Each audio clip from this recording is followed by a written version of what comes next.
It's the Priest. Priest is a challenge because we have 2 healing specs and 1 damage spec, and we really wanted to make sure that the choices were there. We didn't want to just have, hey, here's 2 healing choices, and then here's the thing that Shadow chooses. So these are some pretty creative talents. Really excited about these. Level 15 is about control. We tried to let players recreate the existing builds they have, so if you just like Psychic Scream, take Psychic Scream and you're good.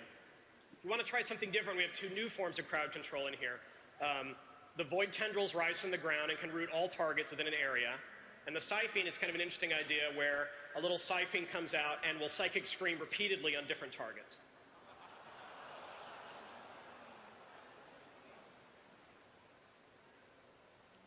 Level 30 is a fun tier that adds kind of a little wrinkle to some of your existing abilities. Body and Soul, the existing holy talent that increases movement speed after someone's been shielded.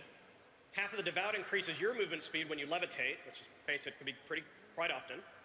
And then Phantasm, when you fade, you remove movement effects and give yourself a slight speed boost.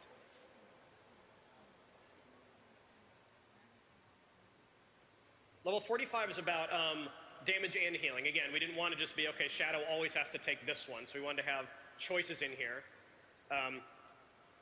We have Surge of Light and Surge of Darkness, which is kind of the clear casting, and there's a different version for Shadow to make sure the damage still works. Divine Star fires a projectile out that does damage and healing, and then comes back and does damage and healing over the same path again. Never had a spell that works quite like this. Thought it'd be fun to try.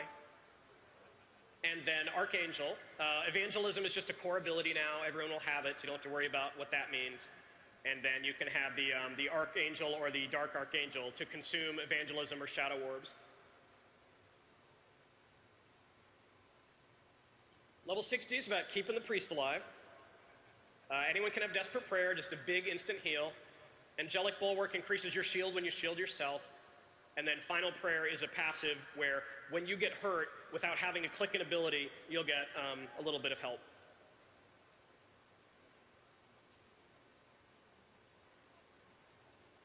Level 75 is about power. Twist and Fate, it's a very powerful talent, totally passive. It increases damage and healing on targets that are wounded. Existing Power Infusion from Disc, now available to everyone. And we merged Serendipity and Mind Melt into one talent choice here that lets you reduce the mana cost and stack the ability, whether it's the heal for Serendipity or the Mind Spike for Shadow. 3 crazy new abilities at level 90. Vow of Unity, imagine that you designate a champion for a short period of time, and you can, when you heal that person, it heals you a little bit like a reverse beacon. Doesn't last the whole time, though.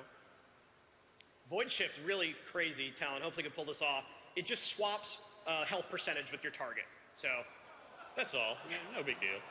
Very simple, obviously a lot of ramifications. If the tank is at 50% and you're at 100%, you can swap that health and then quickly heal yourself up. I know, it's awesome.